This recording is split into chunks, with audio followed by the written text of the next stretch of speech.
नमस्कार। दूरदर्शन में आपका स्वागत है। मैं हूं आपका दोस्त सचिन भारती और आप देख रहे हैं कार्यक्रम विज्ञान जगत। आज हमारी चर्चा का विषय है धरती की सांसें, जंगल, जल और जीवन।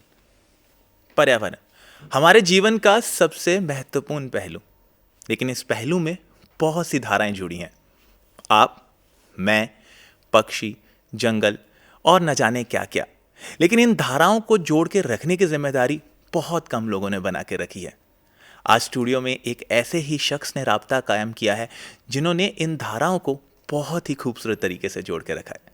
मैं स्टूडियो में स्वागत करता हूं डॉक्टर गगन मित्तल का, प्रोफेसर एंड टीचर और प्रिंसिपल जूलॉजी के। सर, स्टूडियो में स्वागत है।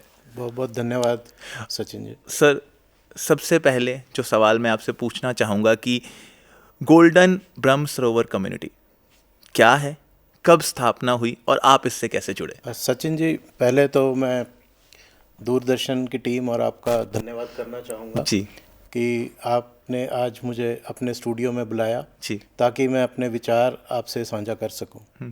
जिस कम्युनिटी रिजर्व की आप बात कर रहे हैं, जी गोल्डन जुबली ब्रह्म सरोवर कम्युनिटी रिजर्व, ये कैथल शहर से 15 किलोमीटर दूर डिस्ट्रिक्ट कुरुक्षेत्र में थाना नाम का एक गांव है। जी उस गांव में एक बहुत 120 एकड़ के करीब का एक बहुत बड़ा तालाब है, जहां पर श्री मनोहर लाल जी ने 30 जुलाई 2017 को इसको कम्युनिटी रिजर्व का ओहदा देकर इसका इनॉग्रेशन किया, जी इसका उद्घाटन किया।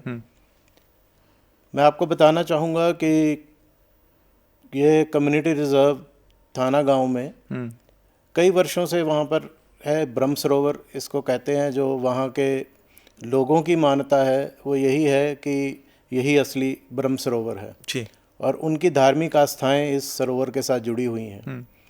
मैं और मेरे मित्र जो पक्षियों के ऊपर हम काम करते हैं, बर्ड वॉचिंग का हमारा काम है। ज़्यादातर जो हमारा काम है वो कंजर्वेशन और उसकी अवेयरनेस को फैलाना और सिटीजन साइंस को प्रमोट करना। तो डॉक्टर चेतना शर्मा और मैं इस वेटलैंड में कई वर्षों से, शायद 2012 या 13 से जी इसमें जाते थे। वहाँ पे जो प्रवासी पक्षी आते हैं, जो ज़्यादातर सर्दियों में वहाँ पर होता है, विंटर माइग्रेशन हम उनको कहते हैं, उनके ऊपर हम काम करते थे, उनका डाटा इकट्ठा करते थे। और कहीं ना कहीं हमें ये एहसास हुआ कि ये अपने आप में एक बड़ी अद्भुत जगह है जी और अपने आप में अगर हम कहें तो एक पक्षियों का स्वर्ग है, जहाँ पे कई प्रजातियाँ, कई रेयर बर्ड्स, कई जो बर्ड्स हम सुना करते थे, पढ़ा करते थे और जाकर हम बड़े बड़े नेशनल पार्क्स में देखने जाते थे, हमें वहाँ उनकी उपस्थिति हमने दर्ज करी। तो कहीं ना कहीं हमें लगा कि इस काम को बढ़ाना चाहिए, इस वेटलैंड को प्रोटेक्ट करना चाहिए। जी तो सबसे पहला काम उसका जो था, वहाँ के जो गांववासी थे उनको इसमें इन्वॉल्व करना, उनको कन्विंस करना और धीरे धीरे हमने उनको साथ में जोड़ा। जी दूसरा उसका एक हिस्सा कह लीजिए कि डिस्ट्रिक्ट एडमिनिस्ट्रेशन को प्रपोज करना कि इसको प्रोटेक्टेड रखा जाए, क्योंकि आपको पता है कि मैन और एनवायरनमेंट की कॉन्फ्लिक्ट जो है वो कई वर्षों से चलता आ रहा है। तो हमें सिर्फ ये लगता था कि कहीं ये इतना बढ़िया जो इसको हम पक्षियों का स्वर्ग कह रहे हैं, कहीं ना कहीं ये लुप्त ना हो जाए। जी तो हमने डिस्ट्रिक्ट एडमिनिस्ट्रेशन कुरुक्षेत्र, क्योंकि थाना जो है वो डिस्ट्रिक्ट कुरुक्षेत्र में पड़ता है ये कैथल के पास। जी तो वहाँ से हमने डिस्ट्रिक्ट एडमिनिस्ट्रेशन को अप्रोच किया। वहाँ से हमें बहुत ही सपोर्ट मिली। उस समय के डीसी थे मैडम सुमेधा कटारिया जी, उन्होंने इसको बहुत सपोर्ट किया। फॉरेस्ट डिपार्टमेंट को हमने, जो फॉरेस्ट डिपार्टमेंट है उनको हमने अप्रोच किया, वहाँ से भी हम बड़े लकी रहे कि उन्होंने भी हमें अच्छा सपोर्ट दिया और धीरे धीरे ये बात बनती चली गई। और ये जो हमें फॉरेस्ट डिपार्टमेंट ने और एडमिनिस्ट्रेशन ने कहा कि आप इसको प्रोटेक्टेड एरिया में कम्युनिटी रिजर्व की तरह क्यों नहीं, क्योंकि गांव वाले जो थे वो हमारे साथ थे, उसके सरपंच, वहाँ की पंचायत वो साथ थी। तो उन्होंने कहा कि भी आप इसको एक कम्युनिटी रिजर्व क्यों नहीं जी। प्रमोट करना चाहते। तो हमें भी लगा कि जब गांव वाले साथ हैं, आपको पता है कम्युनिटी रिजर्व में बहुत सी अपनी कुछ दिक्कतें होती हैं जी। और गांव वालों को अपनी ज़मीन सरकार के साथ शेयर करनी पड़ती है, बहुत सी बातें निकल कर आती है। परंतु मैं धन्यवाद करना चाहूँगा थाना गांव के गांव वासियों का, जिन्होंने वहाँ उस समय मैं अगर याददाश्त मेरी ठीक है तो वेद प्रकाश जी सरपंच हुआ करते थे, बड़े यंग से थे पर्सन, वो उन्होंने बहुत हमारी सहायता करी और हमने काफ़ी इसको परसू करके, और अंत में मनोहर लाल जी के पास शायद जब ये पुटअप हुई तो उन्होंने तुरंत इस एरिया को हरियाणा का पहला कम्युनिटी रिजर्व डिक्लेयर किया। जी, आपने बोला कि इसे हरियाणा का पहला कम्युनिटी रिजर्व डिक्लेयर किया गया था, तो पहला कैसे, और उससे पहले ये सोच कभी कहीं से क्यों नहीं मिली? क्योंकि हरियाणा में मुझे लगता है कि काफ़ी ज़्यादा जो पक्षियों का आना जाना है वो लगा रहता है, तो उससे पहले ये ख्याल कभी किसी को नहीं आया? और कौन ऐसे लोग थे जो और जुड़े इसके साथ? मैं शायद इस बात का तो जवाब ना दे पाऊँ कि पहले किसी को ख्याल क्यों नहीं आया। मुझे लगता है कि जो इस फील्ड में जो पक्षियों के लिए काम कर रहे हैं, बशर्ते उनको ख्याल तो ज़रूर आया होगा जी। पर शायद मैं आपको पहले भी कहा कि लक शायद हमारे साथ था, मेरे और डॉक्टर चेतना के साथ, कि सही लोग हमें मिलते गए जी। और ये काम जो बनना था वो बनता चला गया जी। तो ये पहला इसलिए कि हरियाणा में कई जगह पर बहुत से वेटलैंड्स हैं, जो ज़्यादातर वेटलैंड्स जो हैं वो अनप्रोटेक्टेड कैटेगरी में आते हैं, और आपको पता है कि अगर कोई वेटलैंड अनप्रोटेक्टेड होता है तो उसमें आदमी, पोल्यूशन, ये सब चीज़ें साथ में साथ चलती रहती हैं। तो कहीं ना कहीं ये जो था कम्युनिटी रिजर्व, इसमें गांव वालों के सहयोग से, एडमिनिस्ट्रेशन के सहयोग से हम इसको, और ये 2017 में गोल्डन जुबली वर्ष था जी। हरियाणा की स्थापना का, और बहुत ही प्रोग्रेसिव सोच थी उस समय की सरकार की, उस समय के सीएम की। तो मनोहर लाल जी के कर कमलों से इसका उद्घाटन हुआ जी। और ये पहला कम्युनिटी रिजर्व जो है हरियाणा को हमने दिया। जी। जी। और एक बहुत खुशी भी होती है इस बात में कि हम तो बहुत एक छोटे से वर्कर हैं इस पूरे फील्ड के। मैं कभी भी ये नहीं कहता कि मैं कोई पक्षियों को लेकर बहुत एक्सपर्ट हूँ, परंतु इसके बाद शायद जो आप मेरे से पूछ रहे थे कि पहले ये कैसा नहीं हुआ, तो शायद हमारी इस पहल से जो लोग इस चीज़ में काम कर रहे थे, उन्होंने इसको, इस चीज़ का एक उदाहरण लेकर करते करते अब हरियाणा में 8 से 9 कम्युनिटी रिजर्व हैं जी। और बहुत से लोग हैं। अगर मैं कुछ नाम लूँ तो हिसार के पास विनोद करवासरा जी हैं जी। वो बिश्नोई समाज से आते हैं, और आपको पता है कि बिश्नोई समाज जनजीवन, जितने जीव जंतु हैं उनके रख रखाव के लिए कितना पूरे विश्व में उनका नाम है। झज्जर के पास एक बड़ा यंग सा लड़का है डीगल गांव का जी, राकेश अलावत, जो कई वर्षों से इस पे काम करते आ रहे हैं और काफ़ी, मैं उनको तो एक्सपर्ट ही मानता हूँ इसमें। यमुनानगर में मेरे सीनियर, मेरे यूनिवर्सिटी के सीनियर अब रिटायर हो चुके हैं, डॉक्टर राजीव कलसी जी, जो यमुनानगर के आसपास के इलाकों के लिए वहाँ पे जितने भी जीव जंतु हैं या खासकर पक्षियों के लिए उनका एक अपना नाम है इस फील्ड में। सोनीपत में सुरेश शर्मा जी हैं, हमारे अपने कैथल में हम तो उनको बर्ड लेडी कहते हैं, डॉक्टर चेतना शर्मा जी हैं। और ऐसे करते करते कहीं ना कहीं पर्दे के पीछे काम करने वाले बहुत से व्यक्ति हैं जो इस फील्ड में काम कर रहे हैं। और धीरे धीरे मुझे लगता है कि जो हमारी जो सोच है कि सिटीजन साइंस, एक आम आदमी इस साइंस के साथ जुड़े और जो वाइल्ड लाइफ कंजर्वेशन का काम है ये फाइलों से निकल के लोगों के हाथ में आए और ज़्यादा से ज़्यादा लोग इससे जुड़े, तो मुझे लगता है वो सपना अब कहीं पूरा नज़र आ रहा है। सबसे खूबसूरत बात जो आपने कही ना कि पहला कदम लेना मुश्किल होता है बस, और अब तो 8 कम्युनिटी रिजर्व, मतलब मैं तो अपने ही अनुभव से आपसे ये बात कर सकता हूँ कि शायद, क्योंकि आपने कहा कि पहले क्यों नहीं, तो बस वो पहले कदम की एक हिचक होती है। हिचक होती है, और उसके बाद तो सब काम बनते जाते हैं। और फिर देखिए, मेरा मानना है कि जब हमने इसको प्रोजेक्ट को डिस्ट्रिक्ट एडमिनिस्ट्रेशन के साथ शेयर किया, फॉरेस्ट के साथ शेयर किया, तो वहाँ भी काफ़ी हर्डल्स थी, वहाँ भी काफ़ी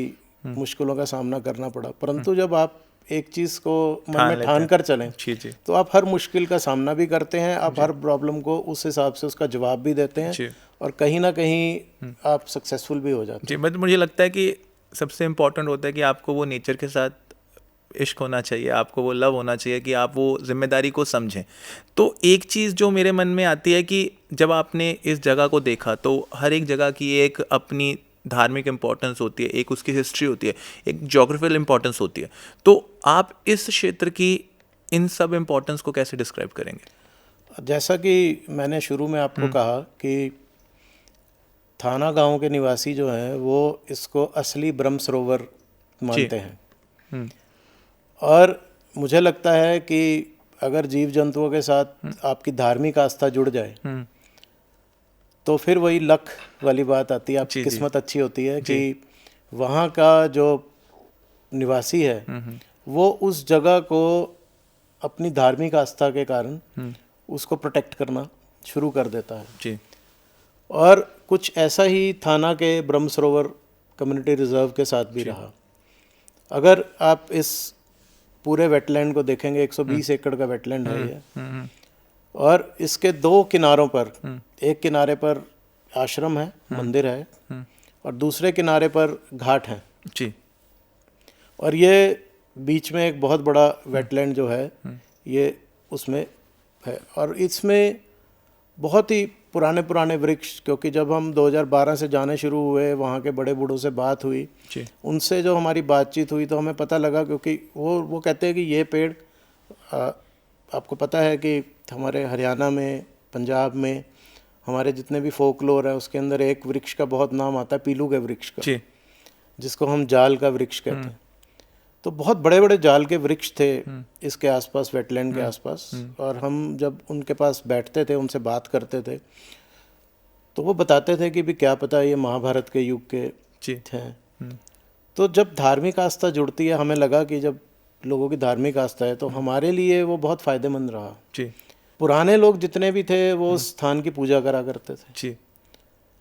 यहाँ पर एक और पक्षियों के अलावा एक सॉफ्ट शेल टर्टल है, इंडियन सॉफ्ट शेल टर्टल, और आप अंदाज़ा नहीं लगा सकते कि कितना बड़ा बड़ा कछुआ होगा वो जी। बहुत बहुत ही बड़े बड़े साइज़ के कछुए हैं वहाँ पर। और धार्मिक आस्था की बात करें तो कछुआ जो है वो सर्दियों में हाइबरनेट करता है जी। वो मिट्टी में चले जाता है और हाइबरनेट करता है जी। और जैसे ही गर्मी शुरू होती है तो वो अपनी हाइबरनेशन से बाहर आता है। अब धार्मिक आस्था कहिए या फिर दोबारा हमारी किस्मत कहिए जी। ये जब अपनी हाइबरनेशन से बाहर आता है वो शिवरात्रि के दौरान, आपको पता है शिवरात्रि जो है वो ऐसे मौसम में आती है, जब महाशिवरात्रि जब आती है, जब मौसम पलट रहा होता है और हल्की हल्की गर्मी शुरू हो रही, ये उस वक्त अपनी हाइबरनेशन से निकल कर आते हैं।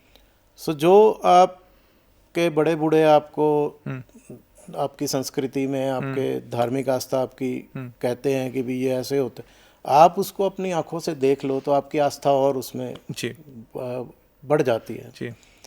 तो ये भी एक हमारा किस्मत रही।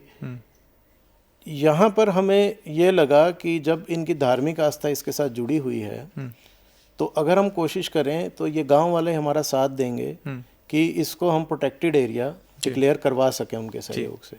सो ये जो ब्रह्म सरोवर जिसे कहा जाता है, और आप भी बड़े हैरान होंगे, हमें लगा कि भाई असली ब्रह्म सरोवर तो कुरुक्षेत्र में है जी जी।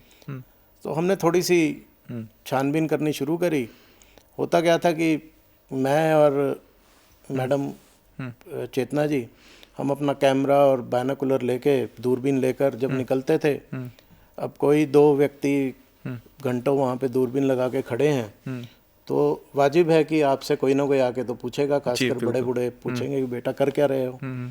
फिर जब हम उन्हें बताते थे तो कुछ कहानी वो हमारी सुनते थे, ज़्यादातर वो बताना शुरू करते थे, अच्छा यहाँ पे तो हमने इस तरह का पक्षी भी देखा था, यहाँ पे तो हमने हिरन भी देखा था एक समय में जी।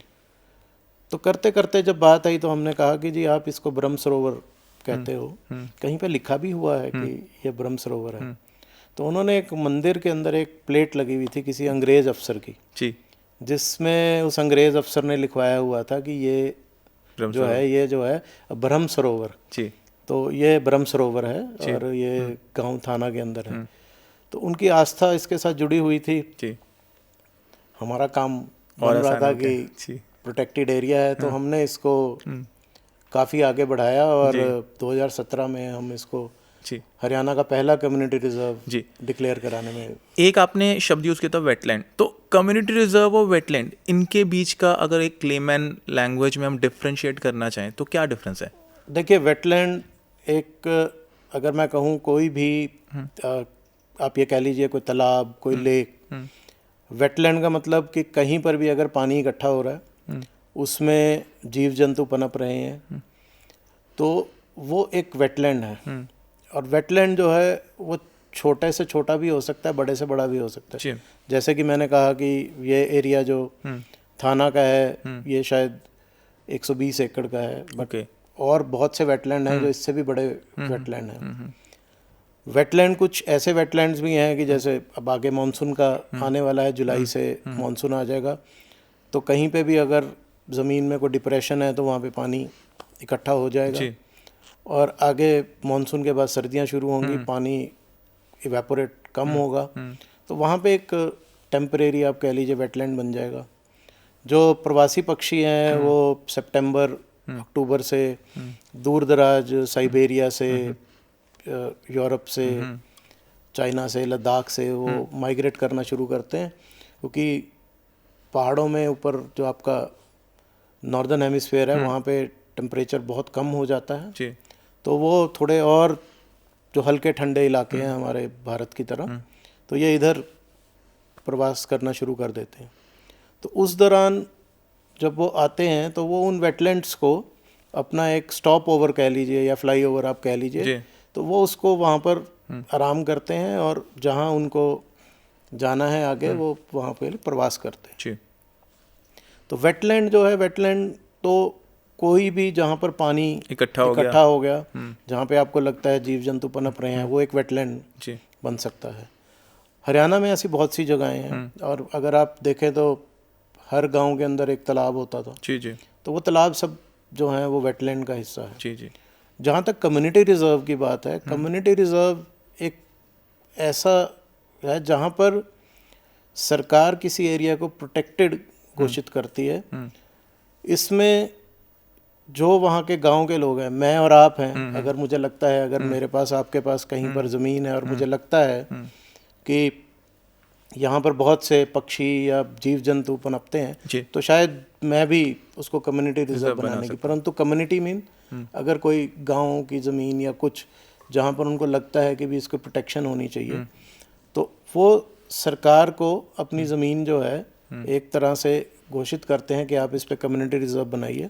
उसका रख रखाव जो है वो सरकार करती है, परंतु उसके जो राइट्स हैं, उसकी ओनरशिप जो है वो गांव वालों के पास ही रहती है। ठीक है। सो वो है एक कम्युनिटी रिजर्व। सो एक ये बहुत अच्छा एक सिटीजन साइंस के आप कह लीजिए इनिशिएटिव है, जहाँ पे आम आदमी अपनी ज़मीन पर कंजर्वेशन का काम में अपनी भागीदारी कर सकते हैं। आपने प्रवासी पक्षियों की बात करी कि वेटलैंड्स में अक्सर देखने को मिलते हैं, तो इस कम्युनिटी रिजर्व में किस तरह के प्रवासी पक्षी या कौन कौन से प्रवासी पक्षी हैं जो देखने को मिल जाते हैं आमतौर पर? देखिए, 2013 से 2012 से हम यहाँ पे काम कर रहे हैं, और अगर मैं आपको बताऊं तो कैथल का एरिया और कुरुक्षेत्र का एरिया जो है, हमें भी पहले लगता था कि शायद यहाँ पर पक्षियों का इतना आना जाना नहीं है, परंतु धीरे धीरे जब हम इस वेटलैंड में जाना शुरू हुए तो करीबन आप ये लगाइए कि 250 के करीब प्रजातियां जो हैं हमें यहाँ पे प्रवासी पक्षियों की मिली। बहुत से ऐसे प्रवासी पक्षी थे जो यहाँ पर आप कह सकते हैं उनको कि थोड़ा सा एक्साइटिंग भी थे, कुछ प्रवासी पक्षी थे जो हम कह सकते हैं कि रेयर भी थे। तो इसमें बार हेडेड गीज थी, ओके, रेड क्रेस्टेड पोचर्ड्स थे, बहुत से नॉर्दर्न शॉवलर्स थे, बहुत सी टील्स की वैरायटी थी। तो ज़्यादातर जो डक्स गीज की वैरायटी थी उसमें बहुत वैरायटी हमें यहाँ देखने को मिली। जी, और ये बहुत लंबी लिस्ट है। तो परंतु जो भी हमें यहाँ पे देखने को मिला वो दिन प्रतिदिन हमें और प्रेरित करता रहा कि हमें इस जगह को संभाल के रखना चाहिए। जी। आज के वक्त में इन्वायरमेंटल चैलेंजेस बहुत सारे हैं, तो वो इन्वायरमेंटल चैलेंजेस कहीं ना कहीं इन वेटलैंड्स पे या जो कम्युनिटी रिजर्व्स हैं इन पे किस तरह का इम्पैक्ट क्रिएट करें, और स्पेसिफिकली अगर हम वाटर पोल्यूशन की बात करें या लैंड पोल्यूशन की बात करें तो इनका इम्पैक्ट इन रिजर्वर्स और वेटलैंड्स पे कैसा है? देखिए, मैंने शुरू में आपसे कहा था कि मैन और नेचर का कॉन्फ्लिक्ट जो है जी, ये सदियों से चलता आ रहा है। और धीरे धीरे जो हमारी ज़रूरतें हैं जी, ये बढ़ती जा रही हैं। अगर मैं वेटलैंड्स की बात करूं और थाना से अलग मैं अगर वेटलैंड्स की बात करूं तो कैथल के आसपास ही एक गांव का मैं नाम लूं तो एक खुराना गांव जी, था जहां पे एक बड़ा अच्छा वेटलैंड था। जितनी मैं आपको यहाँ पे वैरायटी कह रहा हूँ 250 नहीं तो कम से कम 125 के करीब बहुत प्रवासी पक्षियों की हमने वहाँ वैरायटी देखी। जी, दूसरा ही कैथल के पास एक गांव है सांपल खेड़ी। सांपल खेड़ी में डॉक्टर चेतना काफ़ी समय से सांपल खेड़ी जाते रहे और बाद में मैं भी वहाँ गया। डॉक्टर चेतना ने वहाँ क्या देखा, एक रेयर बर्ड है जिसको हम ब्लैक हेडेड आइबिस कहते हैं। ओके, और सर्दियों के समय वहाँ पे एक बहुत छोटा सा तालाब था। बहुत छोटे से तालाब में कुछ थोड़े से पेड़ थे और उन पेड़ों के ऊपर वो ब्लैक हेडेड जो आइबिस था वो मैं कहूँ तो कम से कम 200-300 उस समय वहाँ पे प्रजनन कर रहे थे। जी, वो ब्रीड कर रहे थे। तो वो एक ऐसी दृश्य था कि हमें लगा कि शायद ये भी एरिया प्रोटेक्ट होना चाहिए। परंतु वहाँ के जो गांव वाले थाना गांव के एक गांववासी थाना गांव के जिन्होंने पूरा हमें सहयोग दिया, और दूसरा सांपल खेड़ी के जो आप कह रहे हो वाटर पोल्यूशन। जी, तो वहाँ पे जो आसपास रहने वाले लोग थे उस छोटी सी वाटर बॉडी के, वो अपना सारा वेस्ट जो था, चाहे वो पशुओं का था या अपना था, वो सब उस वाटर बॉडी में, उस वेटलैंड में डालते थे और धीरे धीरे वो ख़त्म हो गया। यही खुराना गांव में हुआ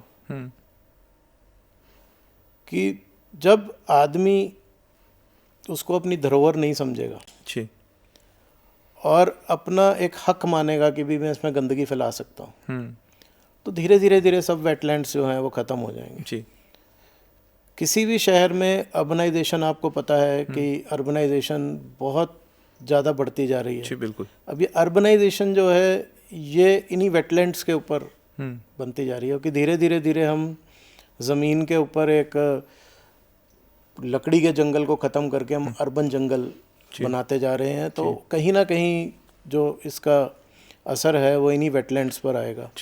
और जैसे कि आपने भी कहा कि जंगल जल यही जीवन है, और जब हम इनको ही नहीं छोड़ेंगे तो फिर क्या जीवन मुश्किल में आ जाएगा। तो ऐसे वेटलैंड्स या जो कम्युनिटी सर्विसेज तैयार किए जाते हैं सरकार के द्वारा, आम लोगों के द्वारा, तो मुझे लगता है कि रिसर्चर्स और स्टूडेंट्स जो इन्वायरमेंट को लेके, नेचर को लेके काम करना चाहते हैं, तो इनके लिए इनका रोल कितना इम्पोर्टेंट हो जाता है?